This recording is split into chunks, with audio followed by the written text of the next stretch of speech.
नमस्कार, श्रेया सौम्या श्री किचन मध्ये आपलं मनपूर्वक स्वागत आहे। आज आपण साखर आंबा कसा बनवायचा ते बघणार आहे। मी 4 कैऱ्या घेतलेल्या आहेत।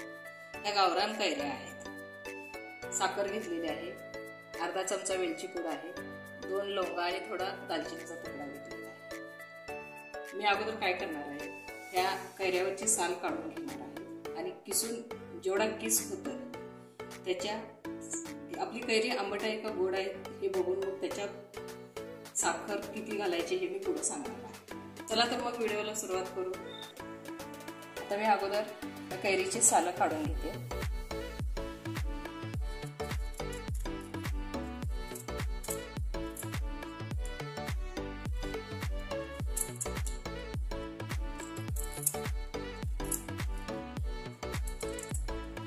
आता या मी कैऱ्यावरची साल काढून घेतली आहे।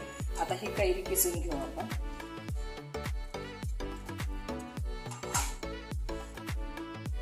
आपण कैरी किसत असताना काय करायचं, एकसारखं असं थोडीशी दाबूनच किसू असं।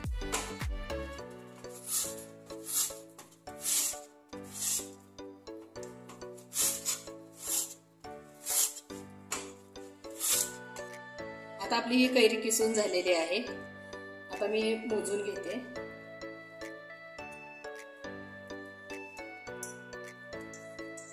थोडी दाबूनच मोजून घ्यायची। माझी ही गावरान कैरी असल्यामुळे थोडी आंबट आहे, त्यामुळे मी जरा साखर जास्तच वापरणार आहे। माझी 5 वाट्या कैरी झालेली आहे, किस झालेला आहे। मी आता काय करणार आहे, याच्यामध्ये मला थोडे आंबट गोड हवे, त्यामुळे मी थोडी प्रमाण कमी करणार आहे। तुम्हाला जर गोडच हवा असेल तर तुम्ही डबल माप घ्यायचं, साखरेचं प्रमाण डबल घ्यायचं।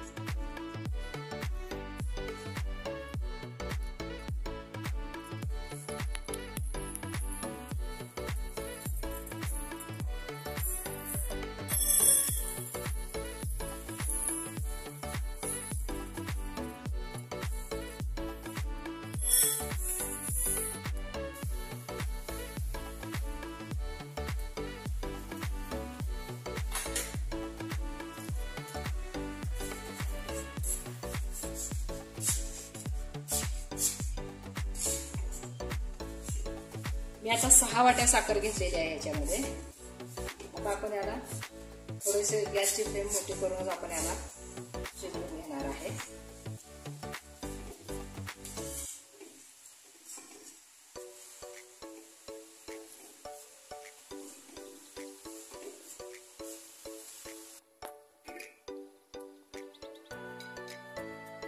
तर मी 1 चमचा तूप घालून घेते।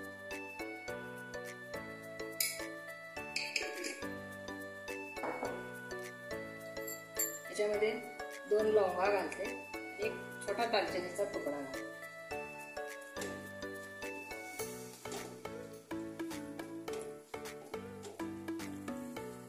आता आपला साखरेचं पाणी झालेलं आहे सगळं।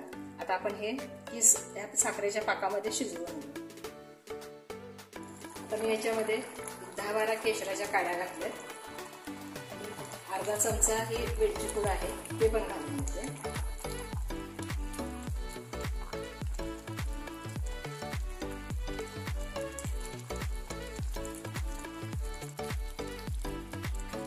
आपला हे जवळजवळ 10 ते 15 मिनिट आपला हा साखर आंबा शिजलेला आहे। आता हा पूर्ण शिजलेला आहे। मी आता गॅस बंद करून घेते। आता आपण याला थंड करून घेणार आहोत। आपला हा साखर आंबा थंड झालेला आहे, एकदम छान झालेला आहे। आंबट गोड छान टेस्ट आलेली आहे याची। आता मी या काचेच्या बर्नीमध्ये भरून ठेवते।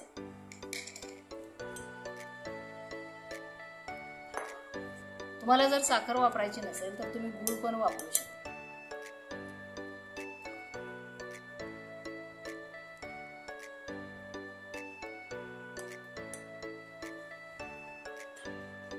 आता आपला साखर आंबा तयार आहे। मी या बरणीमध्ये भरलेला आहे।